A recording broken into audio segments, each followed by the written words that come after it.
Vice ప్రెసిడెంట్లకు, వేదిక అలాగే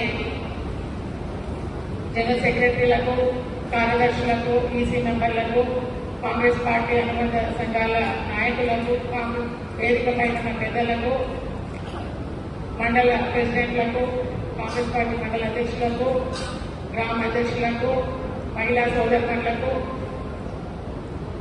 Congress party సర్పంచ్లకు, కాంగ్రెస్ పార్టీ కుటుంబ సభ్యులకు అందరికీ కూడా పేరు పేరున నా హృదయపూర్వక నమస్కారాలు తెలియజేస్తున్నాను.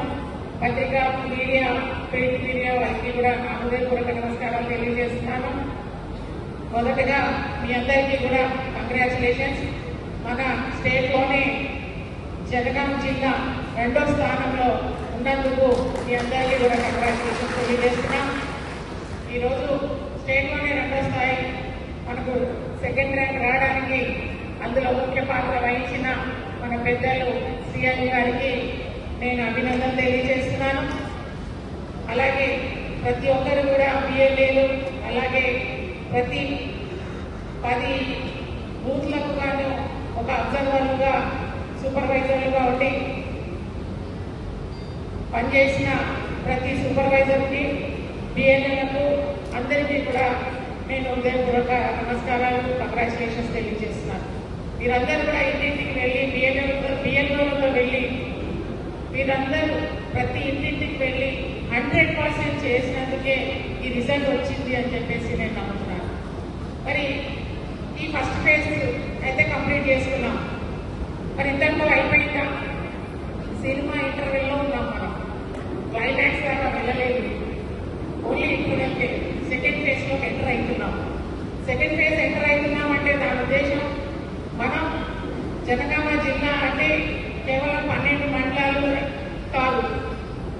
ఈ ఎస్ఐఆర్లో మాత్రం 3 నియోజకవర్గాలు కంప్లీట్ గా మన జనగామ జిల్లాకే వస్తుంది. కాబట్టి 7,66,000 ఏదైతే ఓటర్లు ఉన్నారో అందులో మనం ఎన్రోల్ చేసింది 7,03,000 అని చెప్పేసి రిపోర్ట్ రావడం జరిగింది. అంటే 63,000 ఇంకా కూడా ఎన్రోల్ కాలేదు. అంటే యాబ్సెంట్, ఏడిఎస్ఎస్ యాబ్సెంట్, అలాగే షిఫ్టింగ్, డెత్, ఇవన్నీ కూడా మనం చాలా సీరియస్ గా తీసుకొని అసలు చేయాల్సిన పని ఇప్పుడు సెకండ్ ఫేజ్ లో ఉంది. కాబట్టి మీరు రిలాక్స్ అవ్వకుండా మళ్ళీ అదే ఉత్సాహంతో మీరు ఈ కార్యక్రమాన్ని చాలా సీరియస్ గా తీసుకొని చేయాల్సిందిగా మిమ్మల్ని కోరుతున్నాను. మనం గతంలో ఎస్ఐఆర్ సంబంధించి చాలా మీటింగ్లు కండక్ట్ చేసుకున్నాం. ఇప్పటికీ మీకు కొంత అవగాహన వచ్చేసింది.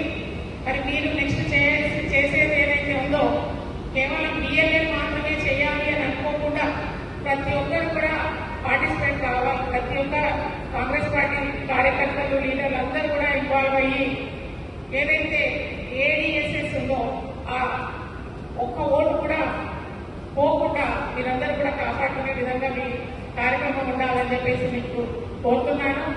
అలాగే మొన్న మనం DCCగా నేను అపాయింట్ అవ్వడం, నా తర్వాత డిస్ట్రిక్ట్ బాడీ కూడా ఫామ్ చేసుకున్నాం. మండల్ ప్రెసిడెంట్స్ కూడా మనం అపాయింట్ చేసుకున్నాము. నెక్స్ట్ మనం చేయాల్సింది ఏంటంటే మండల్ కమిటీ ఏర్పాటు చేయాల్సిన అవసరం ఉంది. 15 తారీఖు లోపు చేయాలి. దానికి నామ్స్, గైడ్ లైన్స్ కూడా ఇవ్వడం జరిగింది. ఆ తర్వాత 30 లోపు గ్రామ అధ్యక్షులు, గ్రామ కమిటీలు కూడా ఏర్పాటు చేయాలి. ఆ నామ్స్ ప్రకారం మీరందరూ కూడా తొందరగా చేయవలసిందిగా కోరుతున్నాను. ఎవరైతే యాక్టివ్ గా ఉన్నారో, పార్టీ కోసం పనిచేసే వాళ్ళు ఉన్నారో, రేపు రాబో రోజులలో MPTC, ZPTC elections, MLA elections, MP elections కోసం మొత్తం కూడా మన కాంగ్రెస్ పార్టీ గెలిచే విధంగా మీరు క్యాండిడేట్ యాక్టివ్ గా పనిచేసే వాళ్ళను మీరందరూ సెలెక్ట్ చేసుకోవాల్సిందిగా గ్రామంలో కూర్చొని మీరు లేదు నన్ను రమ్మంటే నేను కూడా వస్తాను, మండలానికి వస్తాను, నా సహాయం కావాలన్న సెలక్షన్ ప్రాసెస్ లో నన్ను కూడా మీరు ఇన్వాల్వ్ చేయొచ్చు. లేదా మీరు కూర్చొని సార్తోని కూర్చొని మీరు సెలెక్ట్ చేసుకుంటున్నా పర్వాలేదు. కాబట్టి ఈ కార్యక్రమం తొందరగా చేయవలసిందిగా మిమ్మల్ని కోరుతున్నాను. మరి ఈ రోజు ఈ స్థాయిలో మీటింగ్ కండక్ట్ చేయడం అనేది మరి ఈ 3 నియోజకవర్గాల నియోజకవర్గం ఫస్ట్ మీటింగ్ అని చెప్పేసి మీకు తెలియజేస్తున్నాను. ప్రతి విషయంలో కూడా కడియం సిఆర్ఈ సార్ ముందుంటారు. అసలు రేపు చేయాల్సిన పని ఒక రోజు ముందే చేసేస్తారు. వారిని ఆదర్శంగా తీసుకొని ప్రతి ఒక్కరు కూడా నేనైతే చాలా నేర్చుకుంటున్నాను వారి దగ్గర. ఎలా కండక్ట్ చేయాలి, ఎలా పార్టిసిపేట్ కావాలి, ఎవరిని ఎలా అప్రోచ్ కావాలి అనే విషయం అయితే నేను వారి దగ్గర చాలా నేర్చుకుంటున్నాను. ఎందుకంటే నిన్న 10th రోజు లాస్ట్ డేట్ ఇచ్చేశారు, ఇమ్మీడియట్లీ ఇవాళ మీటింగ్ పెట్టేశారు. అంటే ఈ ఉత్సాహం, ఈ యాక్టివ్నెస్ అనేది పార్టీకి మనకు అవసరం. రాబో రోజులలో మరి మన కడియం సిఆర్ఈ సారే గెలవడం కాదు, మళ్ళీ కూడా మన కాంగ్రెస్ పార్టీ అధికారంలో రావాలి, రేవంత్ అన్న ముఖ్యమంత్రి కావాలి, ఢిల్లీలో రాహుల్ గాంధీ గారు